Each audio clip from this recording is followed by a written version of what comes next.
نحمدہ ونصلی ونسلم علی رسولہ الکریم اما بعد فاعوذ باللہ من الشیطان الرجیم بسم اللہ الرحمن الرحیم۔ بہار شریعت حصہ اول کا درس چل رہا ہے۔ پچھلے درس میں عقیدہ نمبر 26 بیان کیا گیا تھا، جس میں بتایا تھا کہ سر کی آنکھوں سے جاگتے میں اللہ تبارک و تعالیٰ کا دیدار یہ نبی علیہ الصلاۃ والسلام کا خاصہ ہے، آپ کا خاصہ ہے، آپ کے علاوہ کسی اور کو یہ حاصل نہیں ہو سکتا۔ ہاں، خواب میں یا دل کی آنکھوں سے اللہ تعالیٰ کا دیدار کرنا یہ دیگر انبیاء کرام علیہم الصلاۃ والسلام، صحابہ کرام اور بعض اولیاء کرام کے لیے بھی ثابت ہے۔ ہمارے امام اعظم ابو حنیفہ رحمۃ اللہ تعالیٰ علیہ نے 100 مرتبہ خواب میں اللہ تبارک و تعالیٰ کا دیدار کیا۔ ہاں، آخرت میں ہم سر کی آنکھوں سے اللہ تعالیٰ کا دیدار کریں گے۔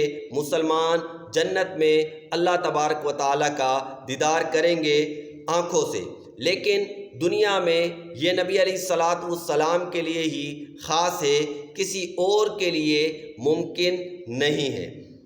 دنیا میں ہم نے بتایا کہ خواب میں دیکھ سکتا ہے کوئی، اگر اللہ تعالیٰ عطا فرمائے اسے تو خواب میں وہ دیکھ سکتا ہے، یا دل کی آنکھوں سے اللہ تعالیٰ کو اگر اللہ تعالیٰ چاہے تو بندہ دیکھ سکتا ہے۔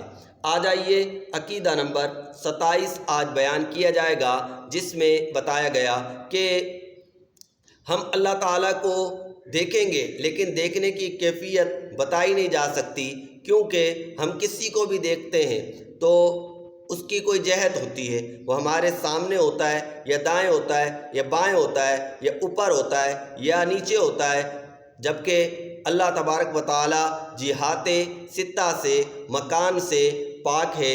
ہم کیسے دیکھیں گے؟ فرمایا جب دیکھیں گے تو بتا دیں گے، کیونکہ ہماری عقل جہاں تک جاتی ہے وہ خدا نہیں، اور جو خدا ہے وہاں تک ہماری عقل نہیں جاتی، لہٰذا جب ہم دیکھیں گے تو بتا دیں گے۔ تو آ جائیے پڑھتے ہیں عقیدہ نمبر 27۔ اس کا دیدار بلا کیف ہے، یعنی اس کی کوئی کیفیت نہیں ہے، یعنی دیکھیں گے اور یہ نہیں کہہ سکتے کہ کیسے دیکھیں گے۔ آگے فرمایا جس چیز کو دیکھتے ہیں اس سے کچھ فاصلہ مسافت کا ہوتا ہے، کچھ نہ کچھ فاصلہ ہوتا ہے، نزدیک یا دور۔ دیکھنے والے سے کسی جہت میں ہوتی ہے، یعنی کسی سمت میں ہوتی ہے، اوپر نیچے، داہنے بائیں، سیدھی جانب یا الٹی جانب، آگے یا پیچھے۔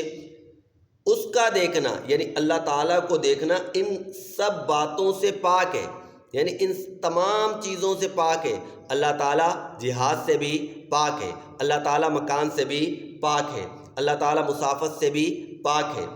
پھر رہا یہ کہ کیوں کر ہوگا، یعنی کیسے دیکھیں گے، یہی تو کہا جا رہا ہے۔ کیوں کر کو یہاں دخل نہیں، انشاءاللہ جب دیکھیں گے اس وقت بتا دیں گے۔ اس کی سب باتوں کا خلاصہ یہ ہے کہ جہاں تک عقل پہنچتی ہے وہ خدا نہیں، اور جو خدا ہے اس تک عقل رساں نہیں۔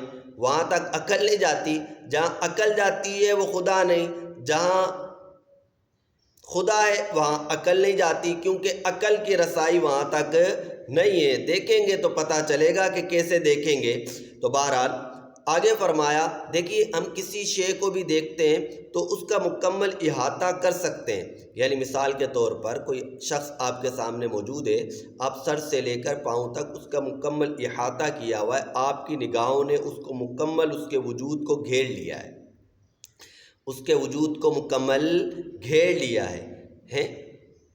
لیکن کہہ رہے ہیں اللہ تعالیٰ کا جب ہم دیدار کریں گے تو اللہ تعالیٰ کے وجود کو، وہ جسم سے تو پاک ہے، وجود ہے اس کا، تو اللہ تعالیٰ ہماری آنکھیں اللہ تعالیٰ کے وجود کو مکمل احاطہ کر لیں، یہ محال ہے، یہ نہیں ہو سکتا۔ فرمایا وقت دیدار نگاہ اس کا احاطہ کرے یہ محال ہے۔ وآخر دعوانا